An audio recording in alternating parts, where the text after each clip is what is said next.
নমস্কার বন্ধুরা, আজ চলে এসেছি আবার একটা রেসিপি নিয়ে। চটজলদি কীভাবে ছোটোখাটো একটা খিদে মেটানো যায় সেটারই রেসিপি থাকবে আজকে।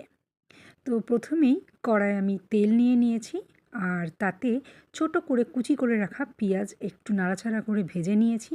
তার মধ্যে গাজরটাও আমি গ্রেট করে রেখেছিলাম, সেটা দিয়ে দিয়েছি। বাঁধাকপি একদম ঝিরিঝিরি করে কাটা, সেটা দিয়ে দিয়েছি।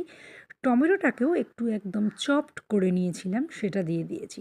দিয়ে একদম কিমা কিমা একদম চিকেন আমি একদম বোনলেস চিকেন নিয়ে একদম মিক্সির বাটিতে দিয়ে পেস্ট করে নিয়েছিলাম, সেটা দিয়ে দিয়েছি। এবার ভালো করে মিডিয়াম হাই লো ফ্লেমটাকে কন্ট্রোল করতে করতে আমি কষিয়ে নিচ্ছিলাম। আর তার মধ্যে সামান্য কিছু মশলা দিয়ে দিলাম, জিরে গুঁড়ো, নুন, ধনে গুঁড়ো, একটু গোলমরিচ গুঁড়ো আর একটু চিলি ফ্লেক্স দিয়ে দিলাম।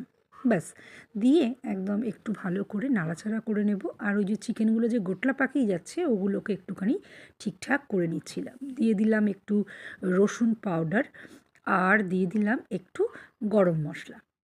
ব্যাস, এইটুকুই মশলা দেওয়ার ছিল, আর সেরকম কিছু না। খুব ভালো করে নাড়াচাড়া করে কষিয়ে ব্যাপারটাকে রেডি করে নেব।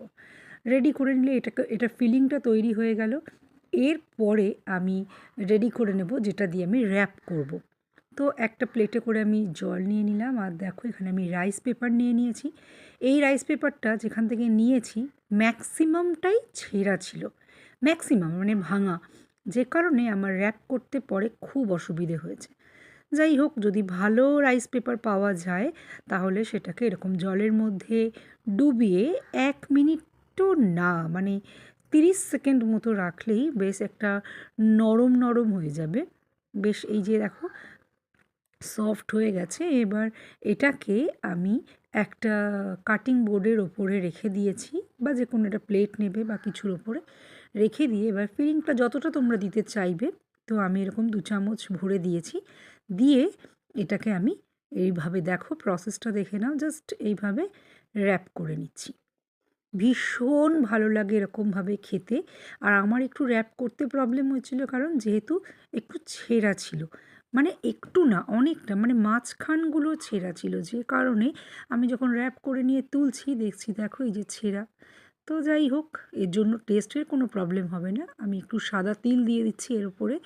চাইলে এটাকে তোমরা একটু হালকা করে তেল দিয়ে একটু নাড়াচাড়া করে ফ্রাই করে নিতে পারো, আর না হলে এই রকমভাবেও খাওয়া যায়।